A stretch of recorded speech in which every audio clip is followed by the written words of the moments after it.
Welcome to BD Daily Tech News Podcast, your daily briefing on tech and innovation. Today, why enterprise AI is less about the model and more about the data pipes. Plus, a real-world ChatGPT enterprise rollout, and how to squeeze bigger models onto NVIDIA Jetson without your device melting into a sad little paperweight. So it's not AI will replace your job, it's AI will replace your patience. Because the real villain is spreadsheets and forgotten databases from 2013? Exactly. And we're staying strictly in tech today. No markets, no stock talk. Just what you can do this week to make AI actually work in your org or on your devices. All right, story one. AI needs a strong data fabric. That sounds like a hoodie brand for robots. What happened? MIT Technology Review argues that as companies deploy copilots and agents across functions, the constraint becomes data, access, quality, governance, and lineage.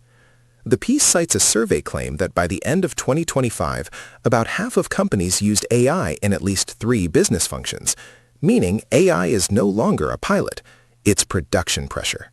So the AI is ready, but your data is like, I live in 7 systems and I answer to no one. Classic. Simple version, a data fabric is basically a connective layer, metadata, catalogs, permissions, and integration that lets tools find and trust data across silos. Imagine your company is a library, but every department hid books in random closets. A data fabric is the card catalog, plus the keys, plus a record of who edited what page. And the AI agent is the intern sprinting around grabbing books. If the catalog lies, the intern brings you a cookbook when you asked for a contract. Right. And that's why this matters for normal people.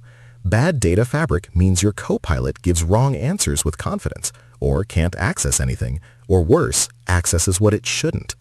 For developers, it's the difference between RAG that's grounded and RAG that's just vibes. Actionable question. If I'm a manager and I bought the fancy AI, what do I do Monday morning besides cry into my keyboard? 3 moves. 1. Pick one workflow with measurable outcomes, like customer support deflection or incident triage, and map the exact data sources it needs. 2. Implement least privilege access with audit logs before you turn on broad agent actions. 3. Build a golden dataset and evaluation set, 10 to 50 representative queries with expected answers, so you can track retrieval accuracy over time. Stop asking, is the model smart? And start asking, is our company data sober enough to be spoken to in public? Story 2. OpenAI published a case study on helping Hyatt advance AI among colleagues. Hyatt is deploying ChatGPT Enterprise across its global workforce, using GPT 5.4 and Codex to improve productivity, operations, and guest experiences. GPT 5.4 and Codex in a hotel, so the front desk can finally answer, what time is checkout, without consulting the ancient scrolls. Simple version of the tech. ChatGPT Enterprise is an organization-controlled AI workspace, central admin, security controls, and company context, so staff can draft, summarize, and query internal knowledge. Codex is aimed at software workflows, generating code, reviewing changes, and automating parts of the dev lifecycle. I love company context. That's a polite way of saying, please stop pasting customer info into random chatbots at 2 a.m. And why it matters? For normal users, you'll see faster resolution and more consistent service if the staff has reliable internal answers. For internal teams, the productivity gain only sticks if you combine training, safe prompts, and, linking back to story 1, clean knowledge sources. Otherwise, you scale confusion. I'm going to disagree a little. Companies always say training, but they really mean we emailed a PDF. People won't change habits unless the AI is inside the tools they already use. Fair point. And I'll reverse my emphasis.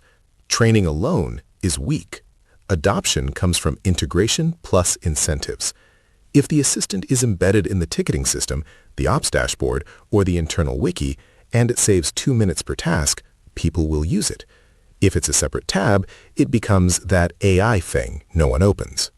Story 3. NVIDIA says we can run bigger models on Jetson by maximizing memory efficiency. Translation: your edge device is on a diet, but it still wants to bench press a language model. What happened? NVIDIA's developer blog lays out techniques to reduce memory footprint so larger generative models can run on Jetson-class hardware. Useful for robots, cameras, industrial boxes, where you can't rely on a data center GPU. Explain it like I'm 5, or like I'm a smart toaster. Same thing. Imagine your device's RAM is a tiny kitchen counter. A big model is a giant meal prep. Memory efficiency is smaller containers, pre-chopped ingredients, and not keeping every bowl out at once. In practice, quantize weights, optimize KV cache usage for generation, use efficient attention where possible, and tune batch sizes and sequence lengths to avoid spikes. So the edge AI dream is real, but only if we stop pretending our hardware has infinite vibes and infinite VRAM. Exactly. Why it matters. On-device AI can reduce latency, keep data local for privacy, and keep working offline. For developers, it changes product design. You can ship features without paying per-query cloud costs, but you must design within memory and thermal limits from day one. Quick lightning recap. Data fabric, so your AI stops hallucinating your org chart. Enterprise rollout that actually lives in the workflow. And edge AI that fits in the lunchbox. Also, my toaster is ready for promotion. Your action steps this week: pick one AI use case, build a small evaluation set, lock down permissions with audit logs, and if you're shipping edge AI, profile memory early, before you write a single, just one more feature. Subscribe for the next briefing and tell us in the comments, where does AI break most in your day-to-day? Data, adoption, or hardware?